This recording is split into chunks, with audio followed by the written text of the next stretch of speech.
नमस्ते, मैं हूं रवीन गौतम और आप देख रहे हैं कमोडिटी टुडे।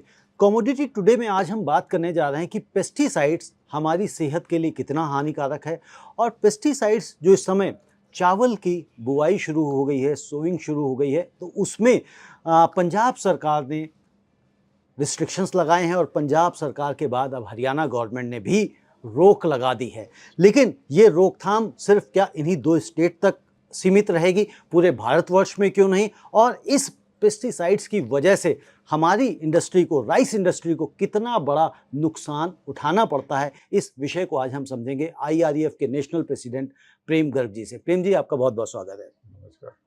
प्रेम जी, जो पेस्टिसाइड का जो इशू है, ये कितना बड़ा इशू है? ये हमारी सेहत के लिए हानिकारक है सिर्फ, या व्यापार के लिए भी हानिकारक है? पेस्टिसाइड दोनों के लिए हानिकारक है क्योंकि पेस्टिसाइड सेहत के लिए तो हानिकारक है ही, एक्सपोर्ट के लिए भी हानिकारक है क्योंकि इससे हमारी ग्रोथ रुकती है। जैसे यूरोप के अंदर यूरोपियन कंट्रीज़ ने बहुत सारे पैरामीटर, लगभग 690 पैरामीटर्स हैं जिसको वो टेस्ट करते हैं, जिसके अंदर काफ़ी दफ़ा, क्योंकि इतने पैरामीटर में ये एग्रीकल्चर प्रोडक्ट है, कोई ना कोई पेस्टिसाइड जाता है, उसकी वजह से हम एक्सपोर्ट नहीं कर पाते, कंट्री की बदनामी भी होती है और एक्सपोर्टर जो है वो मार खाता है क्योंकि एक्सपोर्टर्स की लॉसेस होते हैं इसके अंदर। तो हमने हर फोरम के ऊपर गवर्नमेंट से उठाया है इसको। EIAC से भी हमारी लास्ट टाइम मीटिंग हुई, उसके अंदर भी हमने बोला और इसको एपीडा के लेवल पर भी बोला गया और भी मिनिस्ट्रियों में, एग्रीकल्चर में हमने कई दफ़ा ये बात उठाई है कि पेस्टिसाइड्स को फौरन इमीडिएटली बंद किया जाए। और ये राइट टाइम है क्योंकि अभी एग्रीकल्चर के अंदर पैडी नई उगाने का सीजन चालू है, पैडी उगाई जा रही है, बासमती राइस की मेनली हरियाणा, यूपी, पंजाब और MP, राजस्थान। तो इसके अंदर यदि पेस्टिसाइड के ऊपर रोक लगा दी जाए कंप्लीटली, तो नेक्स्ट आने वाली क्रॉप पर डेफिनेटली उसका असर पड़ेगा और जो नई क्रॉप आएगी उसके अंदर वो सेमी, यदि मैं फुल्ली तो ऑर्गेनिक नहीं कहूँगा पर सेमी ऑर्गेनिक वो होगा।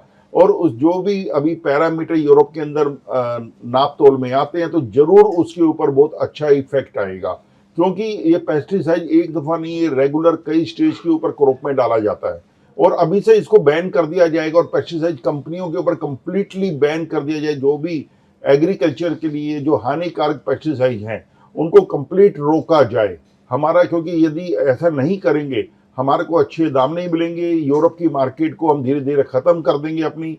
और ये फिर अब ये फैलता हुआ एक वायरस है। ये पेस्टिसाइड का इशू खाली यूरोप के अंदर नहीं, आज मिडिल ईस्ट में भी धीरे धीरे उठने लगा है हर जगह।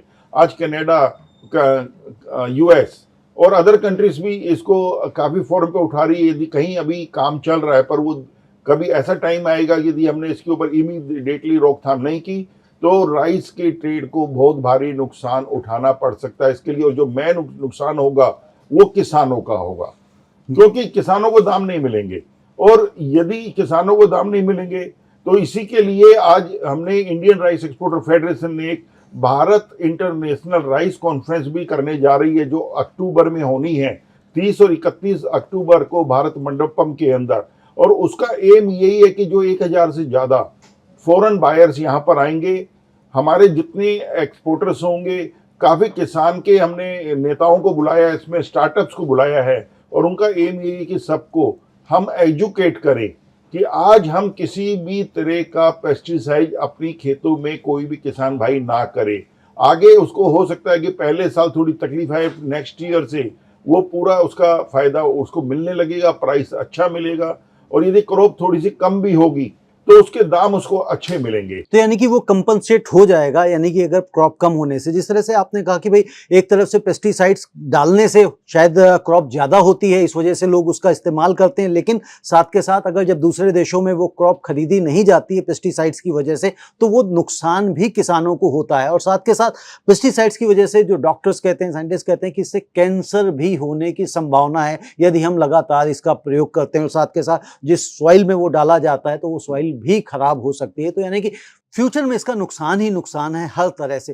तो इसमें आपको क्या लगता है कि सरकार किस तरह से कड़े कदम उठाए? जैसे आपने कहा कि भी अगर सरकार जो पेस्टिसाइड्स बनाने वाली कंपनियां हैं उनके ऊपर इसकी इस तरह के पेस्टिसाइड्स की सेलिंग पे ही बैन लगा दे तो ये आई थिंक बिल्कुल पूरी तरह से रुक सकता है। इसके बगैर कोई उपाय नहीं है, क्योंकि जब तक पेस्टिसाइड कंपनियों के ऊपर बैन नहीं लगाया जाएगा, दुकानदारों को बेचने से कंप्लीट मना कर दिया जाएगा और इसको एसेंशियल कमोडिटी की तरह इसको बिल्कुल रिस्ट्रिक्ट कर दिया जाएगा कि भाई ये पेस्टिसाइड को यदि कोई भी यूज करेगा या कोई दुकानदार बेचेगा तो उसके ऊपर एक कानूनी कार्रवाई होगी, तो तभी ये पेस्टिसाइड रुकेगा। अदरवाइज ये पेस्टिसाइड कंपनियां अपना फायदा कमाने के लिए, अपनी इनकम बढ़ाने के लिए वो बेच रही है, जो लोगों के सेहत से खेल कर रही हैं।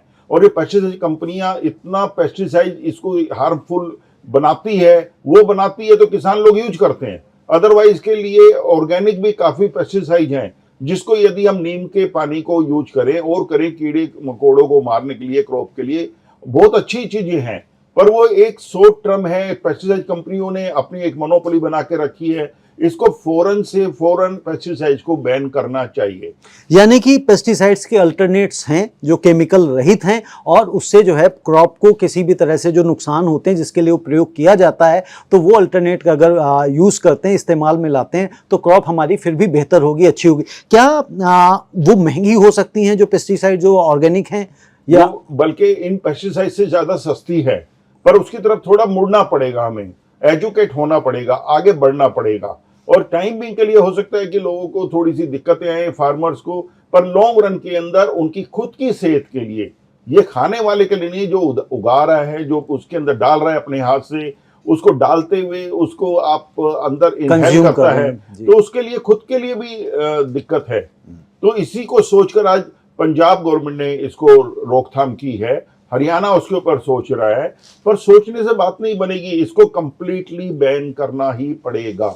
बिल्कुल आप सही कह रहे हैं डॉक्टर प्रेम कि इसको कंप्लीटली बैन करना पड़ेगा, क्योंकि ये पेस्टिसाइड्स ना सिर्फ हमारी सेहत के लिए बल्कि किसानों के लिए, इवन मिट्टी के लिए और एनवायरनमेंट के लिए, सभी के लिए खतरनाक है। आज हो सकता है 2 पैसे उससे ज़्यादा मिल सकते हैं, लेकिन आने वाले समय में उस पर जब लाखों रुपए आपकी सेहत के लिए, अगर कैंसर हो जाता है किसी को, भगवान ना करे, तो उससे निपटना बड़ा मुश्किल है। और यही कारण है कि जो यूरोपियन कंट्रीज़ हैं, जिसने आपने कहा कि कनाडा की बात करी, गल्फ कंट्रीज़ की बात करी, कि ये भी अब आगे आ गए हैं, इन कंट्रीज़ को भी आगे आ रहे हैं, तो उनको देखना है। जी, आप ये देखेंगे जो जिस पानी के अंदर ये पेस्टिसाइड यूज किया जाता है, वो फिर बारिश होती है या पानी भरा जाता है, फिर बहकर वो नहरों में जाता है, बहकर नालों में जाता है, फिर वही पानी यमुना के अंदर जाकर मिलेगा, गंगा में जाकर मिलेगा।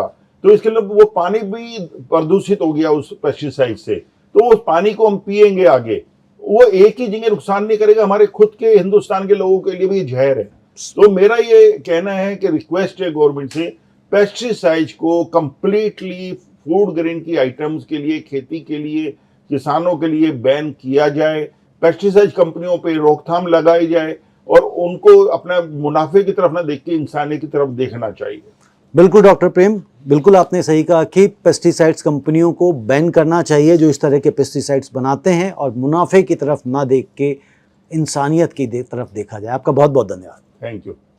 तो ये थे आज हमारे साथ डॉक्टर प्रेम गर्ग, और जिस तरह से इन्होंने बताया है कि पेस्टिसाइड को पूरी तरह से बैन किया जाए।